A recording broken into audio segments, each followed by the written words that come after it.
Jai Hind bachcho. Now, today we are going to start with elementary operation on matrices. So there are in total 6 elementary operations on a matrix, and they are 3 along the rows and 3 along the columns. Total matrix operation जो elementary operations हैं आपके पास वो 6 हैं, 3 रो के long और 3 column के long identical हैं। तो उसमें से जो फर्स्ट है, the first one is to you can interchange any 2 rows. So if you have you can change Ri with the Rj or any 2 columns of the matrix. That means you can change Ci with Cj. आप किसी भी 2 रो या 2 column को interchange कर सकते हैं। For example in this I have changed column 1 with column 3. So the symbolically C1 interchanged with C3. So this C3 comes in the first column here and A1 goes to the third column here. इस प्रकार से आप देख सकते हैं कि यहाँ पर कॉलम 1 और कॉलम 3 को इंटरचेंज किया गया है। सो ये फर्स्ट आपका एलिमेंट्री ऑपरेशन है। कॉलम 3 को यहाँ से ले उठा करके यहाँ रख दिया गया और कॉलम 1 को यहाँ से उठा करके यहाँ रख दिया गया। दैट इज इंटरचेंजिंग ऑफ रोज और columns. Now the second elementary transformation is multiplication of elements of any row or column by a non-zero constant. That means you can multiply any row or column with a non-zero constant. आप किसी भी रो या column को एक non zero constant से multiply कर सकते हैं। फॉर एग्जांपल हमने यहाँ पे कॉलम ट्रांसफॉर्मेशन लिया है, तो यहाँ we are going to multiply C2 with 2, a constant 2. So second column will get multiplied with 2. So you will have 1 into 2 is 2 and 3 into 2 is 6.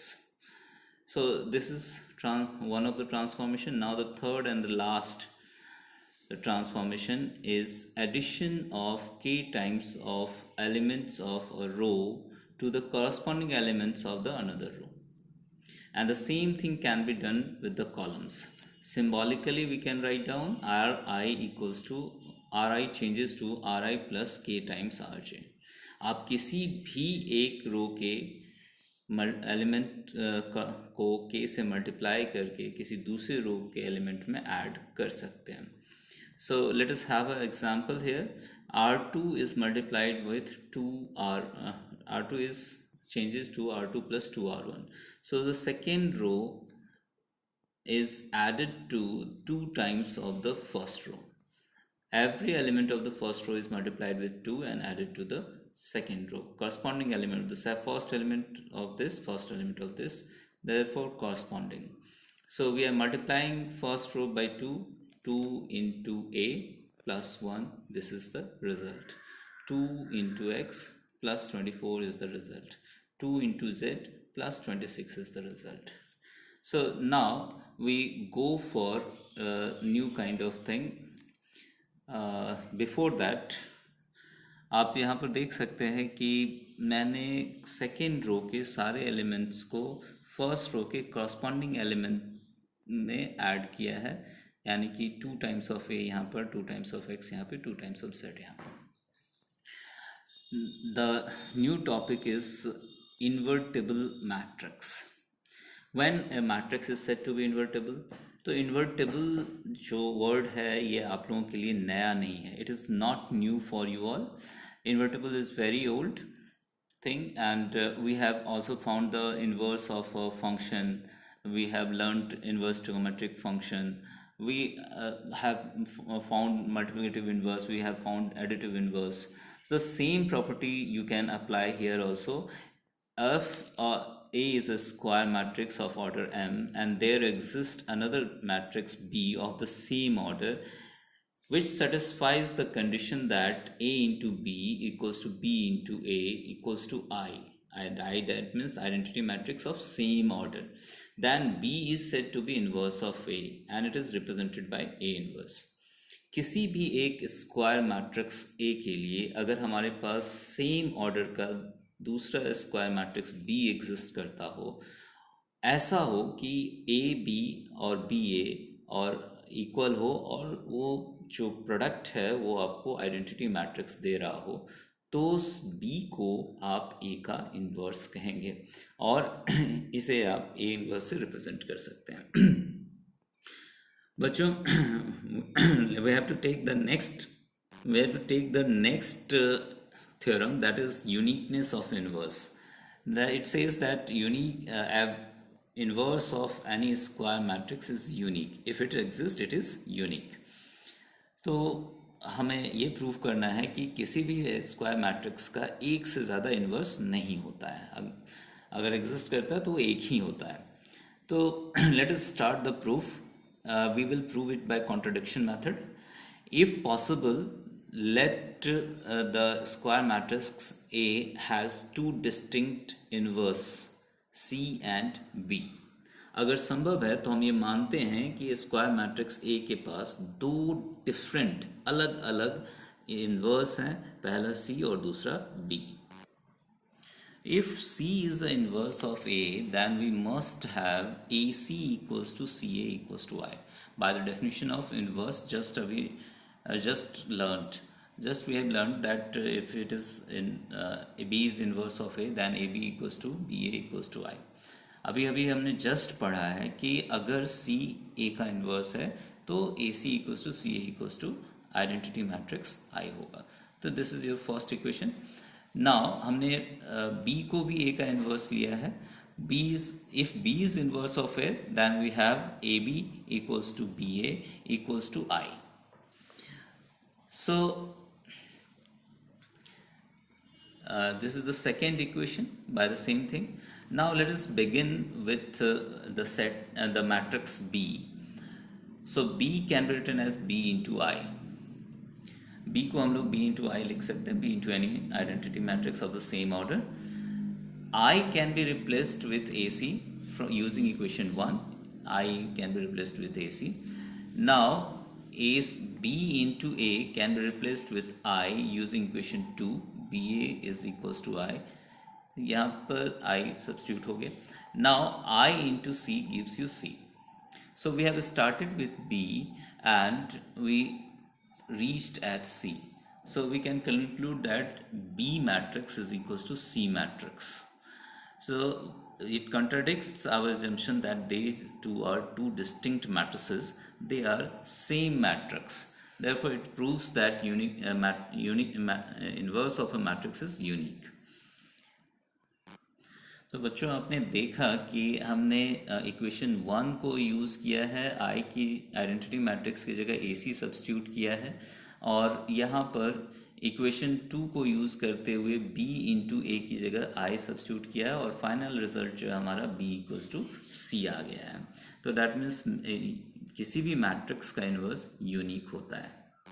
Next theorem है हमारा to find the inverse of A into B. तो हमें यहाँ पर दिखाना है कि A B का whole inverse B inverse into A inverse होगा. यहाँ पर ए और बी कोई भी दो इन्वर्टिबल मैट्रिसेस हैं सेम ऑर्डर के.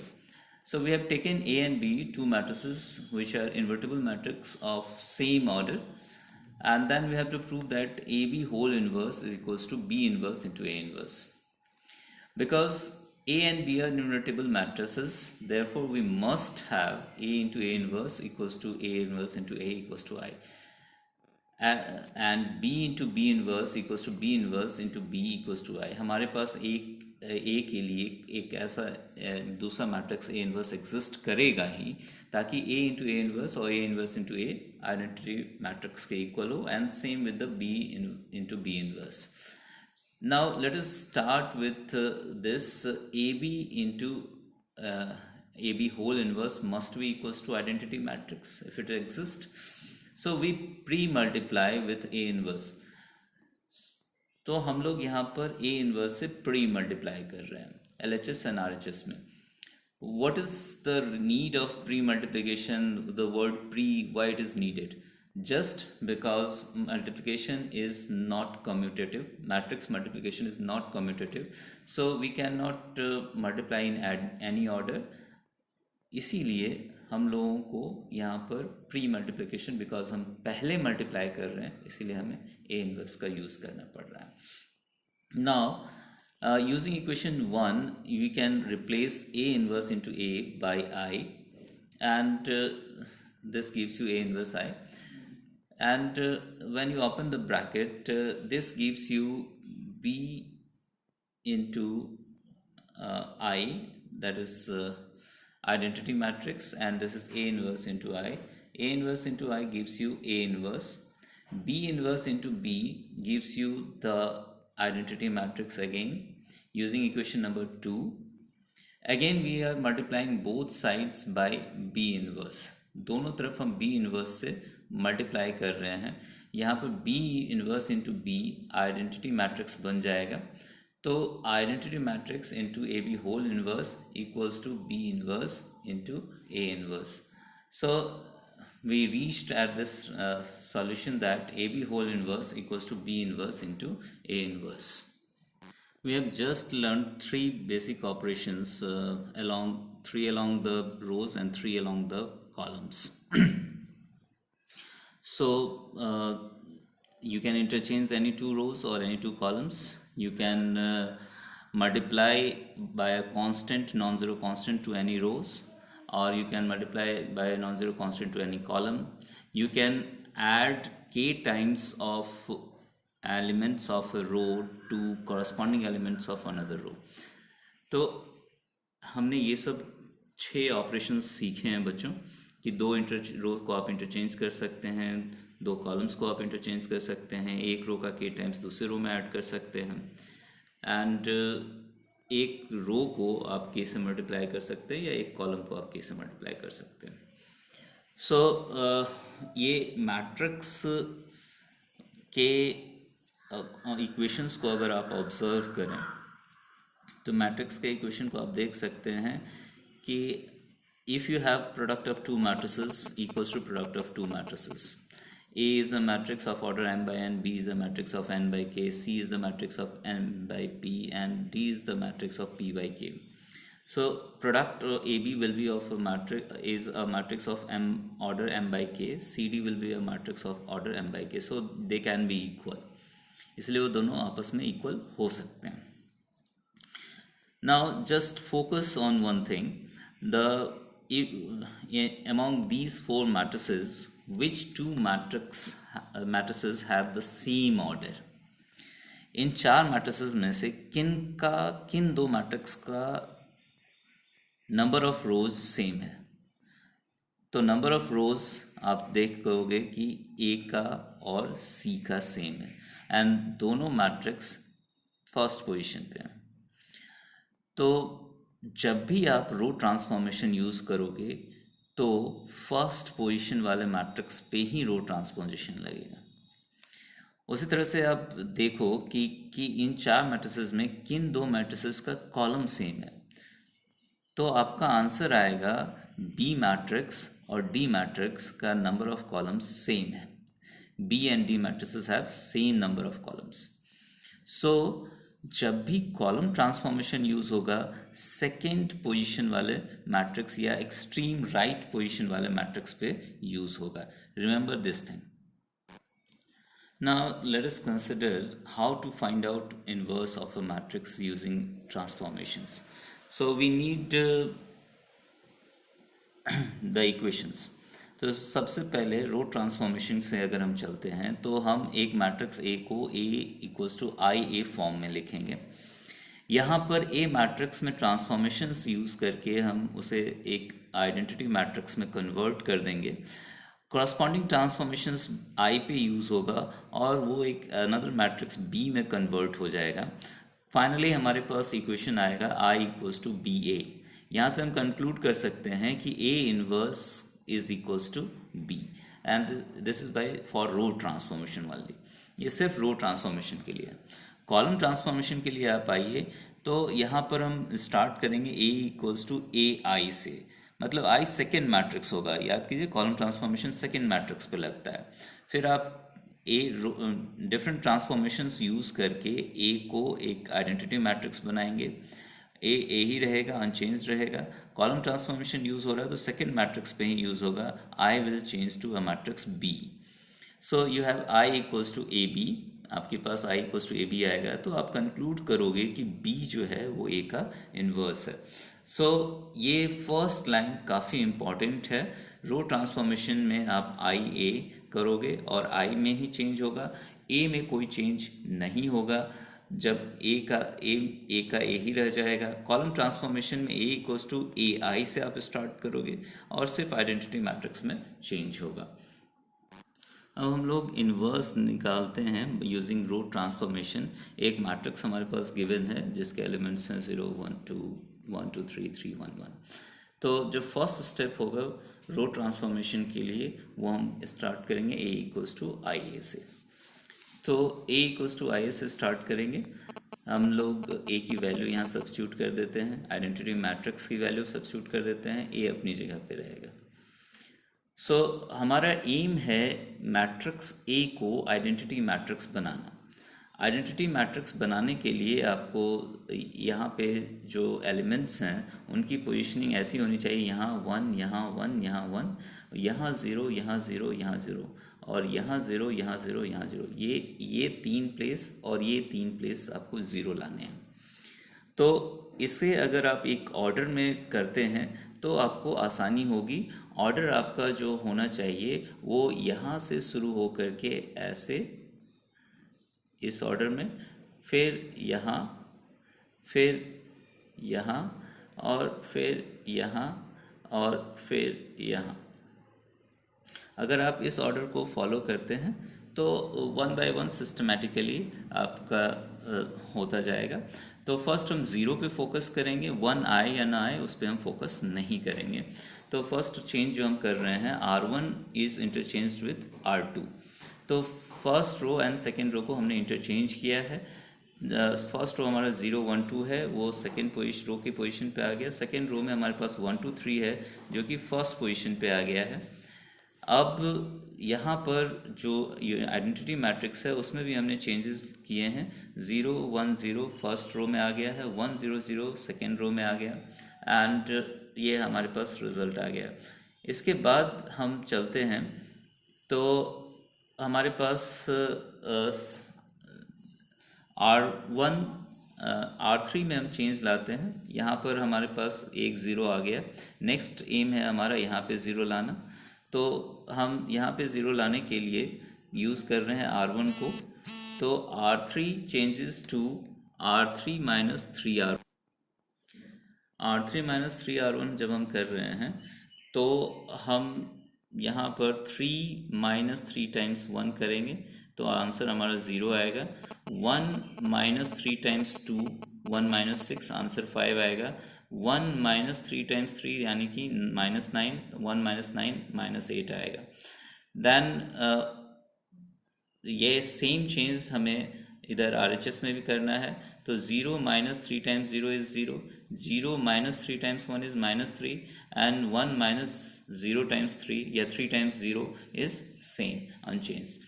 यहाँ पर अब देखिए यहाँ पर 2 ज़ीरोज़ आ चुके हैं। अब हमारा नेक्स्ट टारगेट जो है वो ये वाला 2 है, यहाँ पर 0 लाना है। तो इसको किसको यूज़ करें? R2 को यूज़ करते हैं ताकि ये 0 आ जाए। यहाँ पे 1 कॉरस्पॉन्डिंग एलिमेंट है तो इस R2 का 2 टाइम्स अगर हम R1 में से सब्ट्रैक्ट करते हैं तो हमारा वहाँ 0 आ जाएगा। तो R1 changes to R1 minus 2 times, R2 हमने किया, यहाँ पर 0 आया और ये 1 minus 2 times 0 is 1, 2 minus 2 times 1 is 2 0, 3 minus 2 times 2 3 minus 4 it is minus 1 and यहाँ पर भी चेंजेस हमने किए। 0 minus 2 times 1 is minus 2, 1 minus 2 times 0 is 1, 0 minus 2 times 0 is 0। फिर हमारे पास 1 2 3 0 आ गए हैं, टोटल 3 और चाहिए हमें। तो हम इस -5 को टारगेट करते हैं। यहाँ इसके लिए कॉरस्पॉन्डिंग एलिमेंट हमारा R2 का ये 1 है। तो अपोजिट साइन है तो इस बार हम एडिशन करेंगे। 1 में 5 मल्टीप्लाई करने से 5 आएगा तो भी ये कैंसिल होगा। तो R3 changes to R3 plus 5 times R2 हम करते हैं। तो व्हाट इज़ द रिज़ल्ट? तो यहाँ पर R3 में चेंज है तो 0 plus 5 times 0 is 0, -5 plus 5 is 0, -8 plus 10 is 2। Here 0 plus 5 is 5, and -3 plus 0 into 3 0 into 5 is -3, 1 into 0 into 5 is 1 a। उसी प्रकार से यहाँ पर हम चल रहे हैं। अब हमारा एम है R1 एक जो बच गया, हमने जो ज़ीरो ऑब्टेन किए हैं 1 2 3 4 सीक्वेंस में ज़ीरो आते जा रहे हैं। अब हम यहाँ टारगेट कर रहे हैं इसको भी ज़ीरो बनाना है। तो इसे ज़ीरो बनाने के लिए हम -1 को ज़ीरो बनाने के लिए हम यूज़ कर रहे हैं R3 को यूज़ कर रहे हैं। तो R1 changes to R1 plus half R3, plus इसलिए क्योंकि इन दोनों का साइन अपोजिट है। तो हम यूज़ करेंगे, इसे कैलकुलेट करेंगे, इवेलुएट करने पे हमारे पास ये रिज़ल्ट आएगा। फिर आप देख सकते हैं इसके बाद नेक्स्ट टारगेट हमारा यहाँ पर होगा। तो हम ये ज़ीरो ऑब्टेन करने के लिए R2 changes to R2 minus R3 कर रहे हैं। फिर नेक्स्ट टारगेट हमारा यहाँ पर है, फोकस यहाँ पर है कि ये 2 जो है 1 होना चाहिए। हालांकि हमने यहाँ पर आप देख सकते हैं कि 1 2 3 4 5 6 के 6 ज़ीरो ऑब्टेन कर लिए हैं, और 1 के लिए हमने अभी तक नहीं सोचा है। बट बाय चांस यहाँ पर 1, यहाँ पे 1 है, सिर्फ इस जगह के लिए हमें सोचना है। तो हम R3 को चेंज कर देते हैं, R3 changes to half R3 and you will get this matrix finally. तो हमने इसे कन्वर्ट करके एक आइडेंटिटी मैट्रिक्स ऑब्टेन कर लिया है, और यहाँ पर matrix A as it is है, उसके साथ प्रोडक्ट में एक दूसरा मैट्रिक्स है जो कि आपको आइडेंटिटी मैट्रिक्स दे रहा है। Therefore A inverse is this matrix. Thank you बच्चों, please like and subscribe and tell me what about your doubts.